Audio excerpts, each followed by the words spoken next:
bienvenidos a todos. Compañeros y compañeras de la Desbandad, ¿qué puedo deciros a vosotros? Que venís andando desde Málaga y que vuestro gesto es increíble. Compañeros de Nerja, vecinos de Nerja, muchísimas gracias por venir.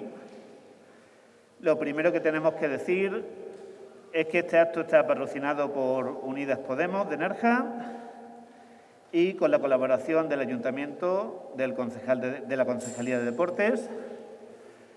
Tenemos aquí dos grandes autores que van a presentar dos cómics que tienen mucho que ver con la desbandada y también con el sufrimiento humano. Particularmente tienen mucho que ver con las mujeres. El primer cómic es Paseo de los Canadienses, que cuenta la historia de la desbandada con su autor Carlos Guijarro, que lo tengo aquí a mi derecha. Y el segundo cómic es Gertrudis la Recovera, con Luis Pernía, y tenemos además la enorme suerte de tener a Ana, la nieta de Gertrudis. Simplemente pediros el mayor de los aplausos para ellos, porque son dos grandísimos autores. Muchísimas gracias.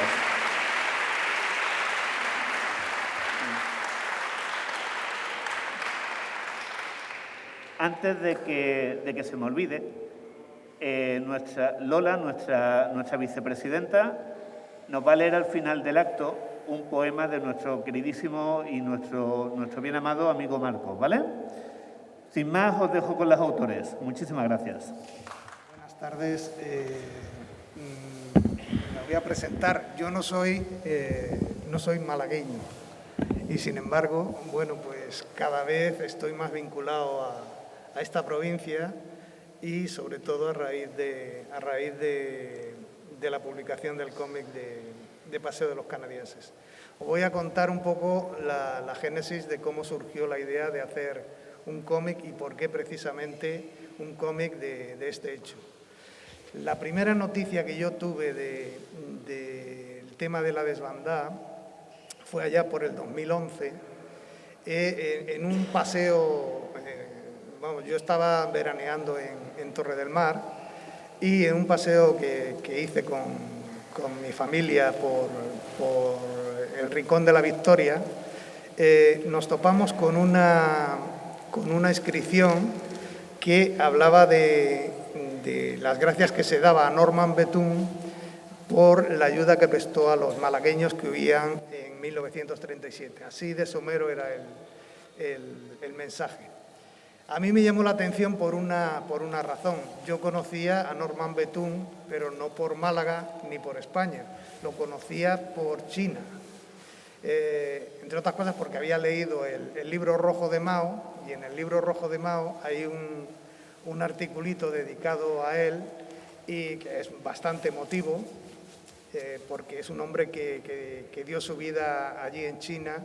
Y bueno, pues ayudó a mucha gente y en concreto fue casi el iniciador de la medicina de campaña en China.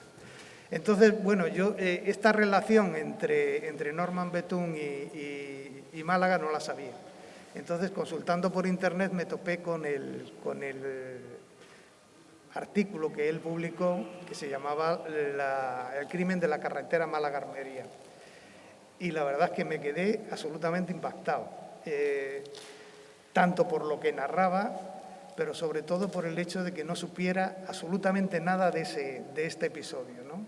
Que, a juzgar por lo que decía Norman Bethune, era sin duda ninguna el episodio más dramático y más sangriento de toda la Guerra Civil. Me ponía a compararlo con el Guernica, y no había comparación en términos de vidas humanas, ¿no? Incluso el otro episodio también muy dramático, que es el de Badajoz, el de la Plaza de Toros de Badajoz, tampoco llegaba a los niveles que producía la desbandada. Entonces, la primera pregunta que surge es: Norman Bethune es comunista, está haciendo propaganda, es decir, ¿qué hay de verdad en lo que estaba contando, ¿no? ¿Y por qué no se sabía? ¿O por qué yo por lo menos no era conocido? Yo soy historiador y, sin embargo, no lo conocía.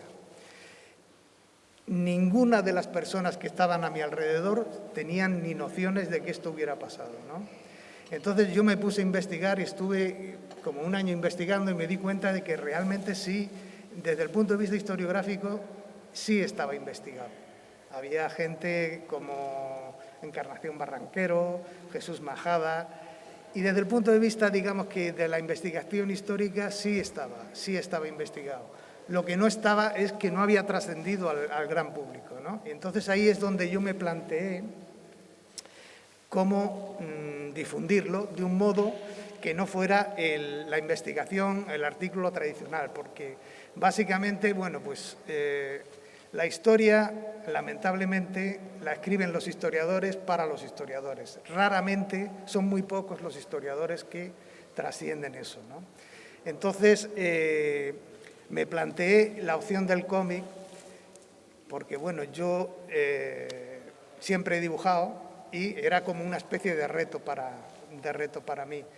Y por otra razón, porque es que el cómic se estaba convirtiendo en España como el instrumento más adecuado y más difundido para la investigación de la memoria histórica. Y además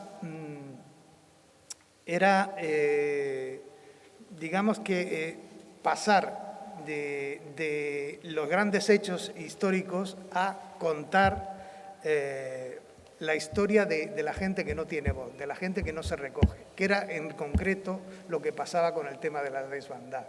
Si resulta tan dramático lo de la desbandada, era porque se trataba de población civil indefensa.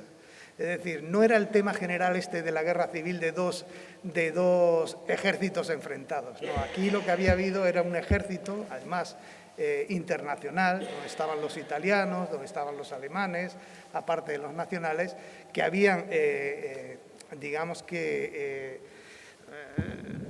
enfrentado a una población civil que solo tenía maletas y atillos, ¿no? Entonces, ese drama, yo lo que vi es que había multitud de testimonios de gente que lo vivió, Y entonces, leyendo esos testimonios, prácticamente me hice una idea de lo que había sido la marcha desde la salida de Málaga hasta la llegada a Almería. Y bueno, yo lo que me planteé es, no voy a ficcionar, lo que voy a hacer es contar lo que otros han contado. Y lo único que, evidentemente, hay que dramatizarlo, hay que darle forma. Y, bueno, me inventé el personaje de una niña que ya es mayor y que recuerda lo que vivió en eso. Pero todo lo que está contando, en realidad, son testimonios que yo recogí de publicaciones de gente, ¿no? Y en ese sentido, digamos que no es una novela de ficción, sino más bien es una historia gráfica de ese hecho. Y bueno, David me pidió que especialmente incidiera en la relación que había entre la desbandada y el Nerja. Entonces, bueno, se puede decir que en Nerja, el tramo que va desde poco más allá de Torrox hasta la Herradura, es el momento más dramático de toda la desbandada, porque es ahí, en esos acantilados, donde se dieron la mayor parte de los bombardeos, la mayor parte de los ametrallamientos y, sobre todo, es que ese escenario constituye una encerrona auténtica y fue ahí donde más se incidió, porque la encerrona es que en esos acantilados, si todos sois de aquí, más o menos conocéis esa zona y sabéis que a un lado está la montaña escarpada, que prácticamente es inescalable, y al otro lado el mar. Por tanto, no tenía salida, ¿no? Entonces ahí se dan los bombardeos por parte de 3 cruceros, el Baleares, el Canarias y el Almirante Cervera. Y a propósito de esto, quería comentar una cosa que me resulta muy llamativa porque ocurre hoy todavía. En enero, en Madrid, se ha hecho una calle dedicada en homenaje al crucero Canarias. El Baleares, perdón. Sí, el Baleares, que fue el crucero hundido, un año después fue hundido por la República. Entonces, Unidas Podemos, Más Madrid y el PSOE impugnaron diciendo que con la ley de memoria histórica era imposible que se diera una calle a un crucero que precisamente había tenido el comportamiento que había tenido durante la desbandada. Eso llegó al Tribunal Supremo de Justicia de Madrid y la sentencia que dio era que no se podía decir que el crucero Baleares había participado en la desbandada porque no había ningún documento gráfico que lo demostrara. Hay hay montones de testimonios orales donde hablan del crucero Baleares y del Canarias y prescindieron absolutamente de eso.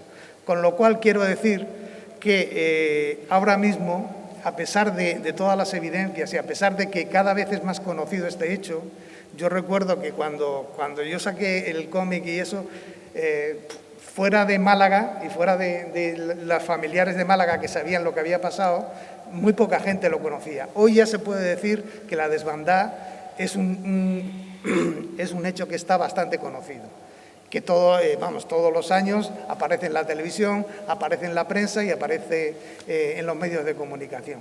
Y sin embargo, a pesar de eso y a pesar de la evidencia, todavía hoy se sigue negando que el tema de la desbandada ocurriera.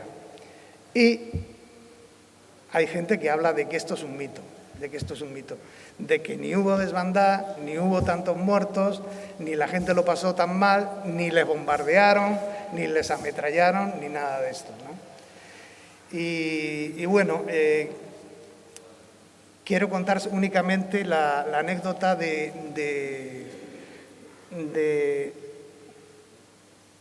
un testimonio, que es el de Miguel Escalona, que fue el primer alcalde de Torremolinos y que escribió un libro que se llama Desde mis recuerdos y es de 1977. Yo creo que, por lo menos de los que yo he visto, creo que es el primer testimonio. Me voy a quitar las gafas porque se me están empañando. Es el primer testimonio que yo recuerdo, que yo tenga constancia sobre el tema de la desbandada. Miguel Escalona era un niño huérfano que pertenecía al colegio de huérfanos de Torremolinos, que era una institución de los ferrocarriles para todos los huérfanos de familiares del ferrocarril. Y estaban alojados en Torremolinos y en previsión de los ataques que iba a haber, decidieron trasladarlos a todos a Nerja y de ahí llevarles a Almería. Y justo el día 9, estando en Nerja y justo cuando se iban a desplazar en autobuses, Nerja sufrió un bombardeo terrible que además, como siempre iban todos los bombardeos, iban específicamente a los transportes. Entonces, cuenta que eran 80 niños, muchos de los cuales estaban ya dentro de los autobuses y que no se querían ir para no perder el puesto, por decirlo así. Y de los 80, dice que él solamente se quedó con 10 y que cuando volvieron, porque ellos huyeron, vieron que los autobuses estaban ardiendo, la gente muerta, y ellos tuvieron que ir de la manita, solos, sin profesores, sin gente mayor, y hicieron todo el recorrido hasta Almería. Eso lo cuenta y, bueno, eso es otra de las cosas que se niegan, pero que es un hecho, y es un hecho que ocurrió en Nerja, ¿no? Y bueno, podríamos contar muchas cosas más, supongo que a lo mejor hay un debate y podemos hablar de más cosas de la desbandada. ¿Vale? No sé si...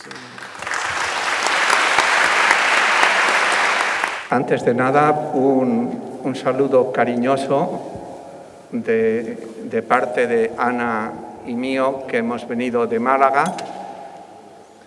Ana es nieta de Gertrudis. Gertrudis vivió esta desbandada y ella la hemos dejado para el final para que cuente un poco en vivo cómo fue esta realidad de la desbandada en su familia. Ella la ha vivido, aún vive su madre y siguen comentando estas cosas que muy bien ha especificado Carlos.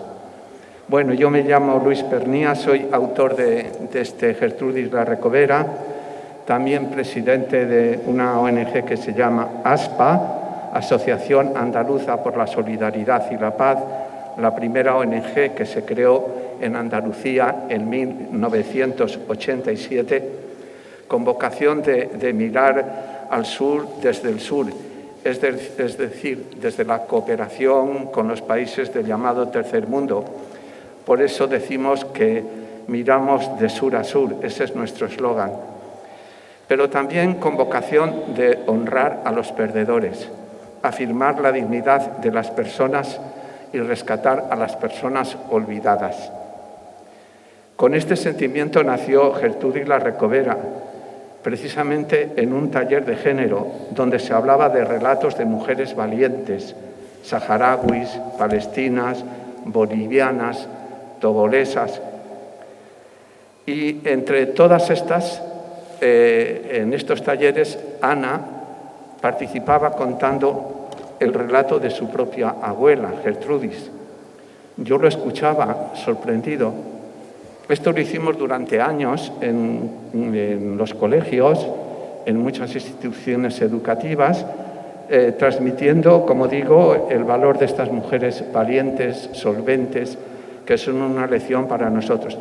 Y yo iba tomando nota de lo que escuchaba Ana de su abuela. Y este proyecto pues, fue así, espontáneo, en estos círculos con jóvenes en los institutos. Yo iba tomando nota y durante casi 8 años iba en un cuaderno anotando las anécdotas que más me llamaban la atención del relato que hacía Ana de Gertrudis. Cuando se terminó estos talleres, pensé que podíamos concretarlo esto también en un formato de cómic. Y por fin se pudo publicar en una editorial que se llama Atrapasueños, precisamente cuando se cumplían 30 años de cuando iniciamos nosotros la cooperación internacional desde Andalucía con el llamado Tercer Mundo, y aún seguimos trabajando en ese terreno. Nosotros partimos de que la memoria es un material endeble y escurridizo. Es como una construcción subjetiva, donde cuenta el recuerdo, pero también cuenta mucho el olvido. Por eso creíamos que el formato de cómic podía dar más fuerza para romper el olvido y rescatar la memoria. Con el empeño de una memoria, nuestra vocación como ONG es la formación de los jóvenes, el abrirles los ojos a un mundo que no es tan fácil como ellos se creen o como se les ofrece. Y nuestra idea era poner el énfasis en el diálogo, en invitar siempre para solucionar los conflictos en el diálogo.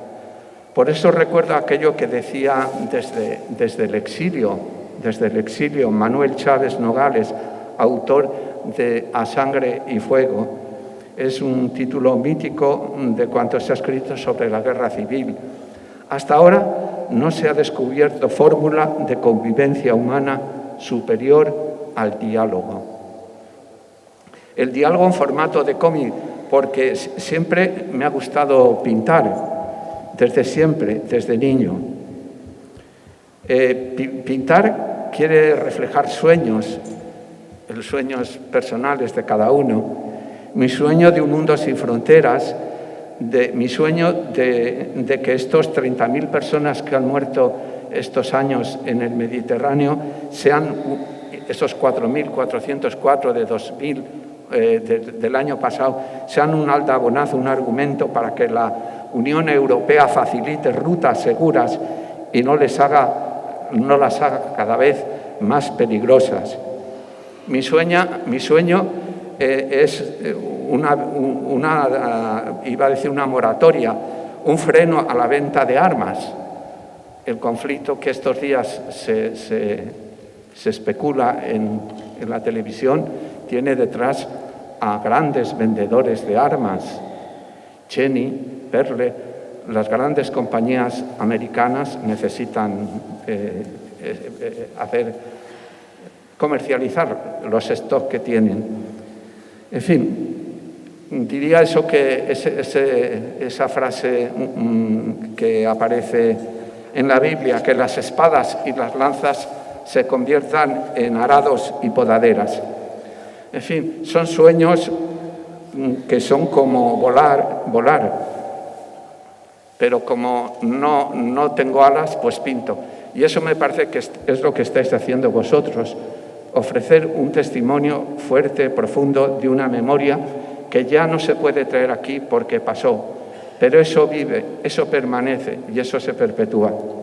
El cómic es un relato de la vida de Gertrudis centrado en 4 etapas: su juventud, su presencia en la desbandada de Málaga del 7 de febrero de 1937, el fusilamiento de su marido y su trabajo de recovera, por eso se llama Recovera.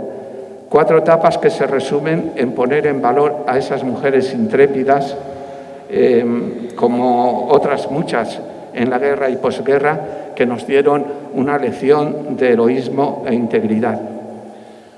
Yo, si me permitís, quiero recordar que, aunque yo no viví ya esto, era el año 1950 y mi madre me llevaba de la mano a recibir lo que llamábamos la ración.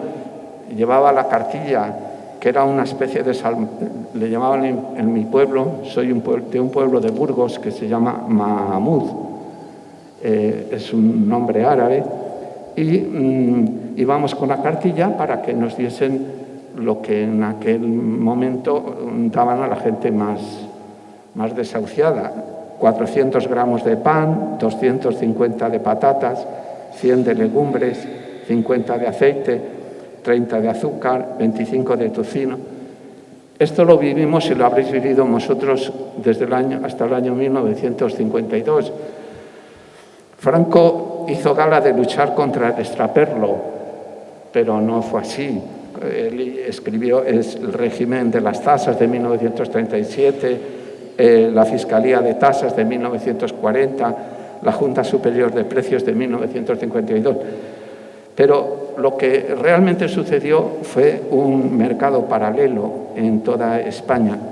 Persiguió a los pequeños, no a los ricos, siendo la corrupción uno de los fenómenos más destacados del franquismo, según se puede leer en la revista Hispano Nova del 2018.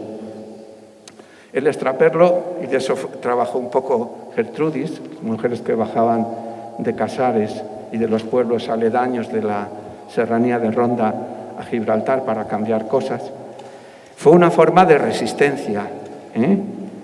Alcanzó su nivel máximo, quiero recordar, el año 1946, que fue el año del hambre.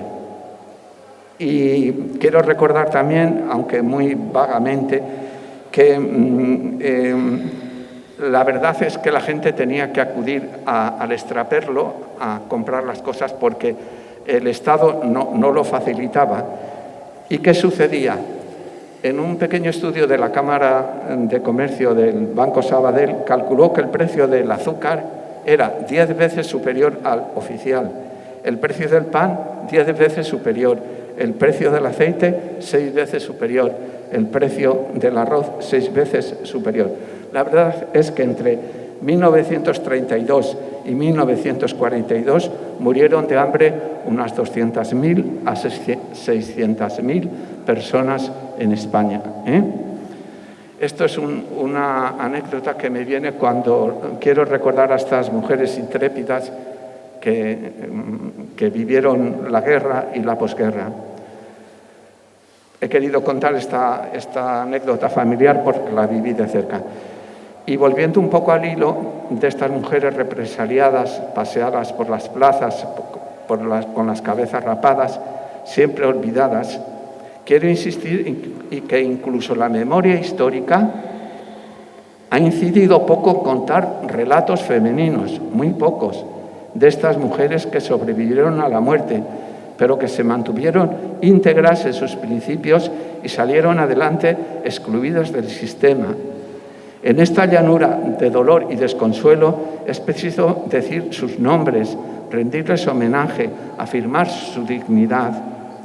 Gertrudis la Recovera es mucho más que caminar esta ruta que hacemos desde Casares a La Línea, una ruta como la que estáis haciendo vosotros hacia Almería, y es mucho más que una ruta de andar por un camino que recorrieron hace años otras personas.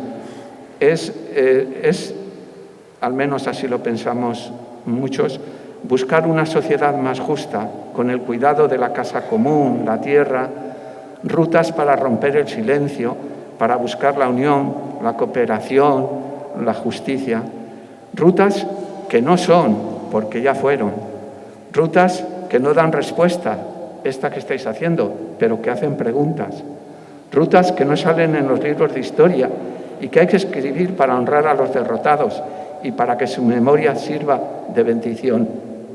Rutas, en una palabra, que abatan los olvidos y conviertan la palabra en una posibilidad de entendimiento. Y termino. ¿Y todo esto por qué? ¿Por qué estamos hoy en esta mesa, Ana, Carlos y yo aquí? ¿Por qué? ¿Por qué estáis vosotros ahí sentados? Somos porque ellas fueron. Somos porque esas mujeres fuertes nos transmitieron esos valores. Somos porque ellas fueron. Buenas tardes. Bueno, poco más voy a añadir yo a estas hermosas palabras con las que ha terminado mi buen amigo Luis. Solo decir que, bueno, mi familia, pues, y especialmente mi madre, que tiene 87 años y que si no estuviese en Nerja, un poquito lejos de Estepona, que es donde ella vive ahora, se habría venido. Así me lo dijo esta mañana. Qué pena que no me pueda ir porque su cuerpo ya no se lo permite.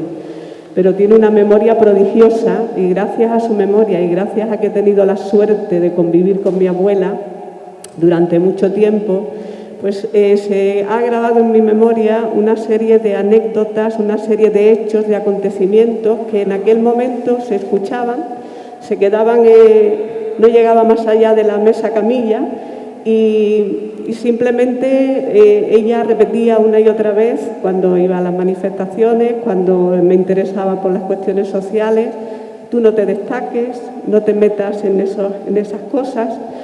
Es lo que muchas abuelas vuestras os ha dicho, porque mi abuela es una más de las que, como muchas de las vuestras, tuvieron la desdicha de nacer en este tiempo, en este lugar y pillarles ahí. Ella nació en Casares en 1904.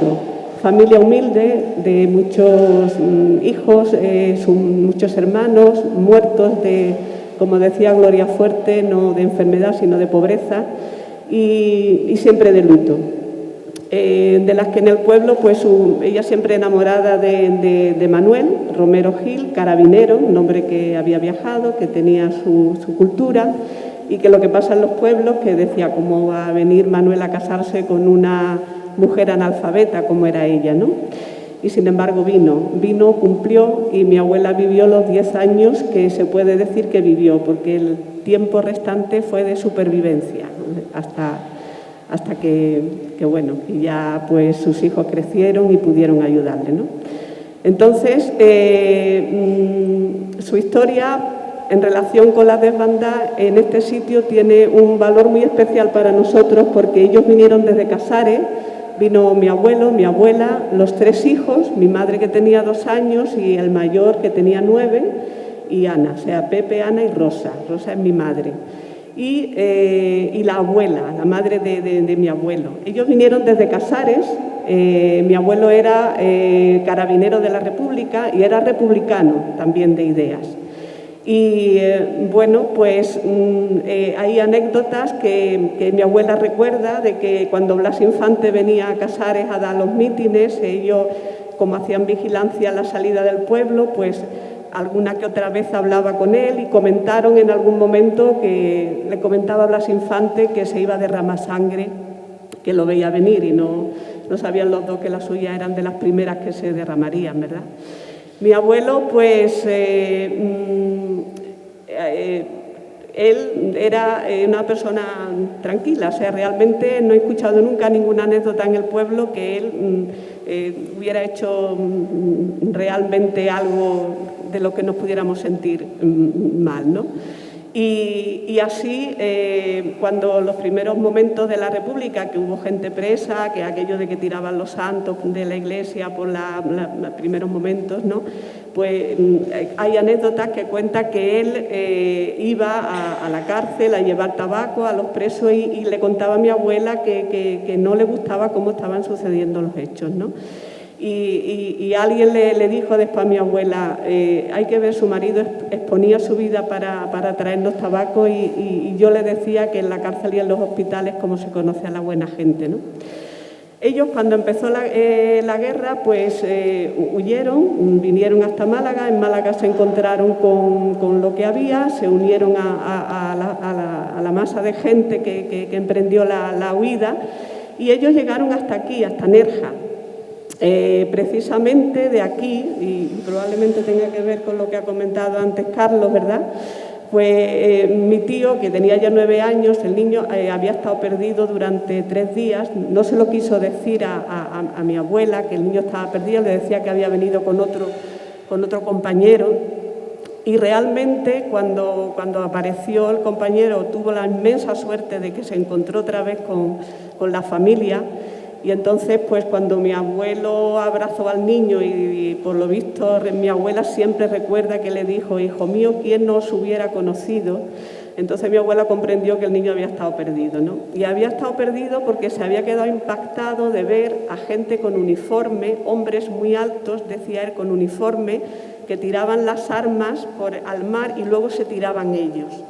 O sea que se entiende que serían pues gente que prefirió morir antes de que lo detuviesen, ¿verdad? O antes de que lo...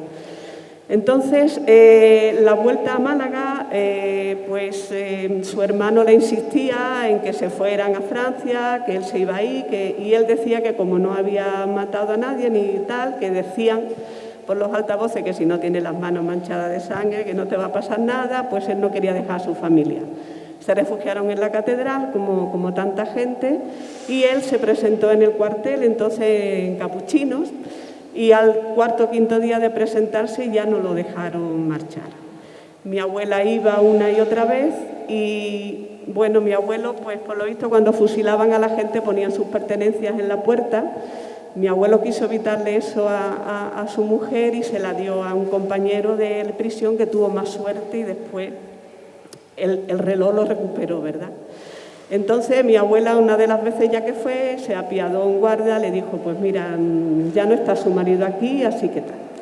Total, que volvieron al pueblo y al volver al pueblo, pues fue lo más terrible que podía pasar, ¿verdad? Porque pues sus hijos, al mayor pues lo apedreaban, hijo de rojo, en fin, todas esas cosas que sabemos que pasaban.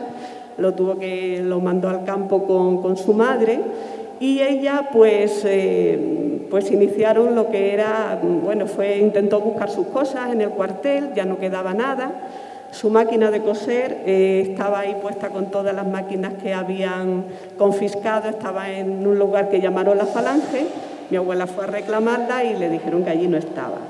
Ella, por supuesto, la reconoció porque era el regalo que le había hecho su marido cuando se casó.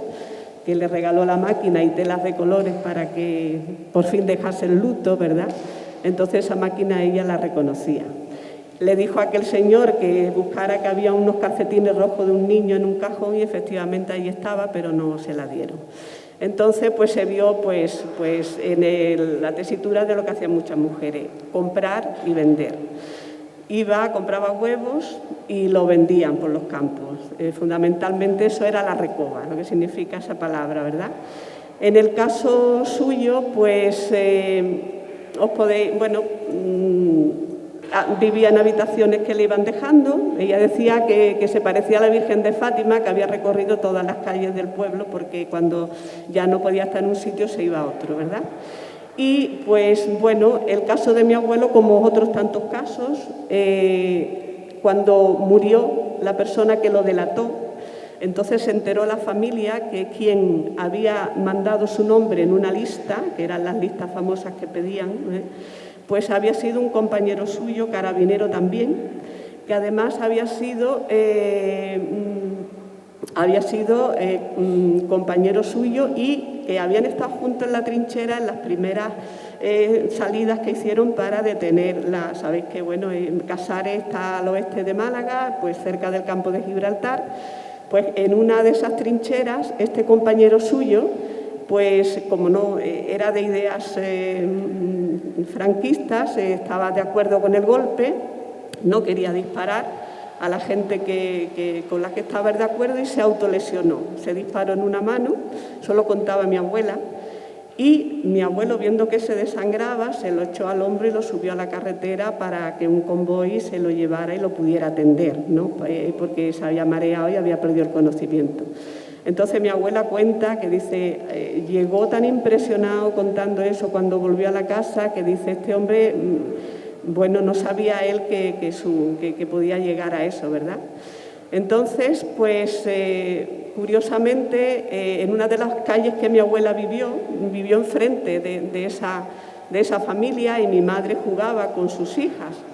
Y entonces una de las compañeras de mi abuela de la recoba, pues le dijo un día, Gertrudis, como veo que tu niña juega con ella, quiero que sepas algo, porque la mujer de este delator tenía una tienda en el pueblo. Entonces, dice, el otro día estuve en la tienda, le dije a esta señora, hay que ver, Gertrudis, que pena cómo se ha quedado esa mujer con los niños que no tienen dónde caerse muertos, en fin, las cosas estas, ¿no? Con su marido, que era una buena persona y tal. Y la señora del delator, por lo visto, le hizo el comentario, no, hija, es que es un rojo, es un rojo.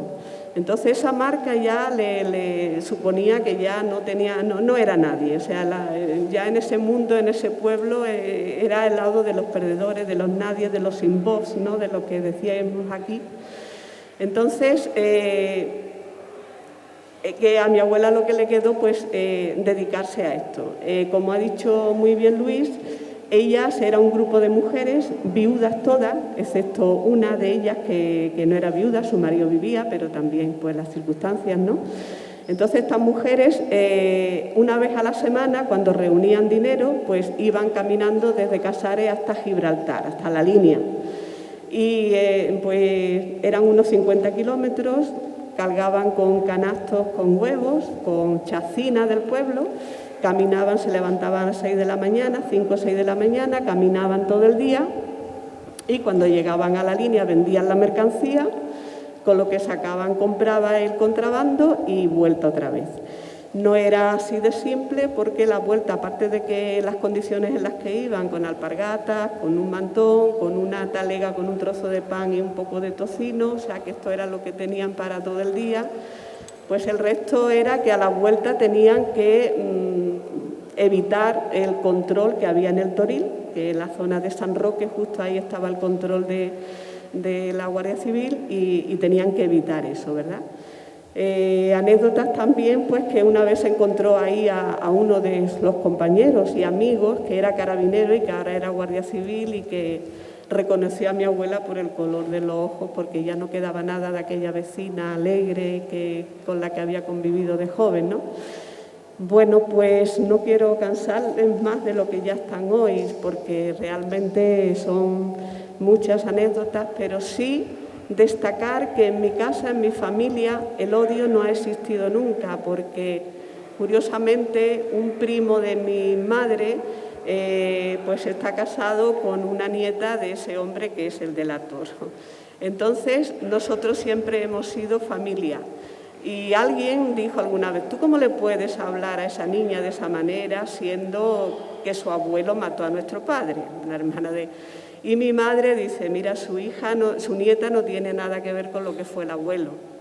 Su nieta yo la quiero mucho, mi primo es feliz con ella y lo que pasó, pasó. Entonces, ese me parece que es... Y cuando siempre mi abuela contaba cosas, jamás le oí decir el maldito aquel, el no sé qué. Ella hablaba de su pena, hablaba de su sufrimiento y hablaba de que nosotros no nos destacásemos en nada, que podría pasarnos algo. Y hablaba también de la dignidad, porque ella podía haber tenido una pensión de 18 duros, las primeras pensiones que daban a los militares, pero tenía que firmar que mi abuelo había muerto de muerte natural. Venía un guardia con el papel y entonces pues ella decía que me lo habéis matado, que yo eso no lo puedo firmar. Entonces esa dignidad, y lo que más le dolió a ella, que su hijo no podía ir a una academia a estudiar, esa dignidad es la que yo y mis hermanas y nosotros no queremos olvidar y queremos que nos sirva de norte, porque no sé si alguna vez llegaremos a ser esa entereza y esa fuerza que ella tuvo, porque renunció a todo por no reconocer que su marido lo habían asesinado, vaya, por no negar la evidencia, ¿verdad?, en aquel momento y en aquellas circunstancias.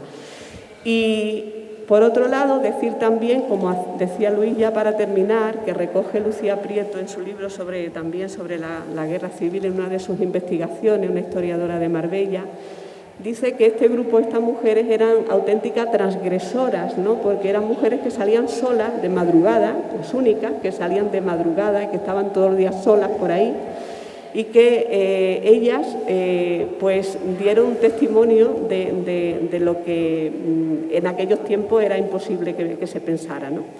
Y por otro lado también, recordando algunas de las palabras de Almudena Grandes, dice ella que estas mujeres, las recoveras, mujeres sencillas, analfabetas, muchas de ellas, fueron las madres que dieron lugar a hijos y a hijas que dieron una parte importante de este país y que siempre tendríamos que buscar la manera, como ha dicho Luis, de desvelar sus vidas, ¿no?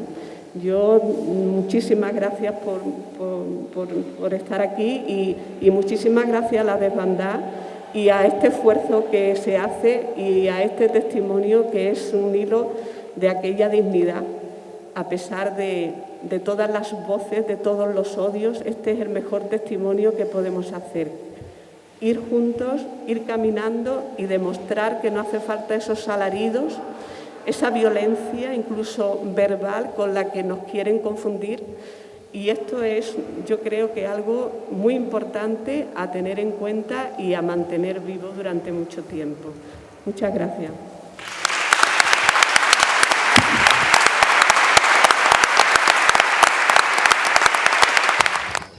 Bueno, yo desde luego estoy emocionado. Estoy muy emocionado porque efectivamente tenemos que dar las gracias, muchas gracias, siempre las gracias a todas estas personas.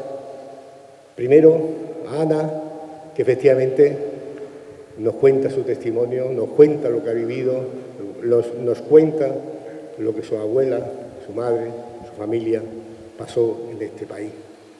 En esto tan trágico, tan tremendo, que produjo el golpe de Estado del 36.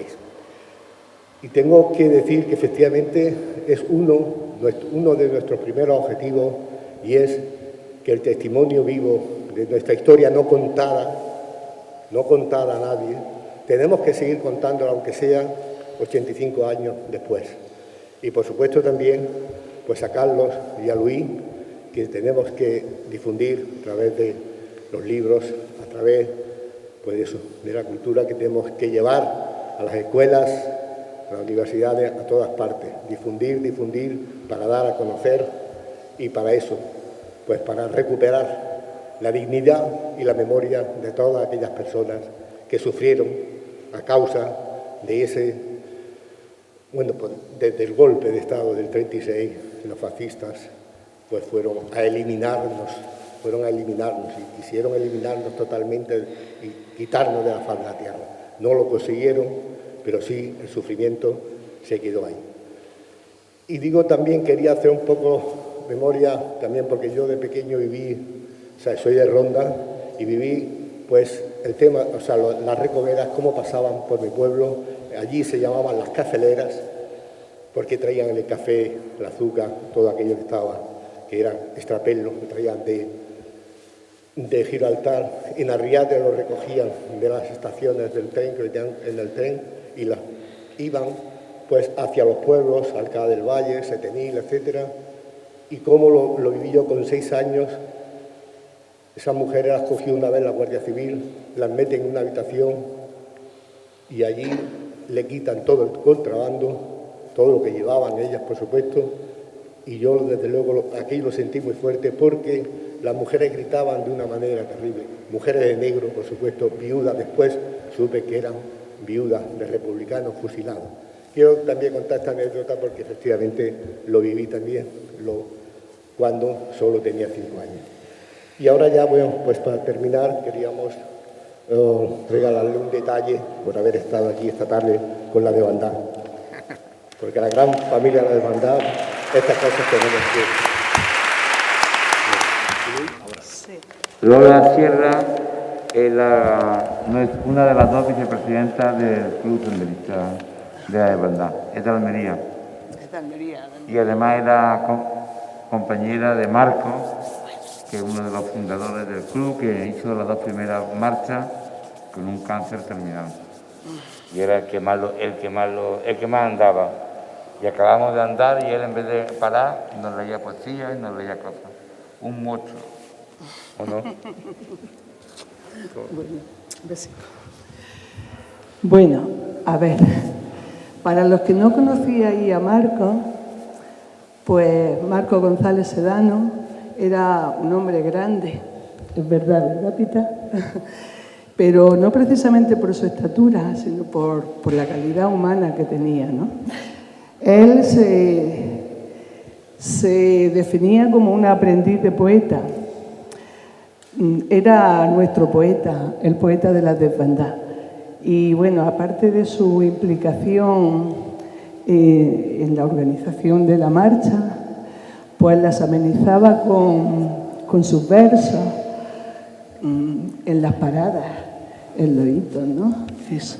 Entonces yo hoy pues quiero compartir con vosotros un poema, uno de tantos que tiene. Yo vivo en un país encadenado al olvido. Los vencedores asesinaron a los vencidos y los vencidos son amapola y trigo y los vencedores mármol de las basílicas.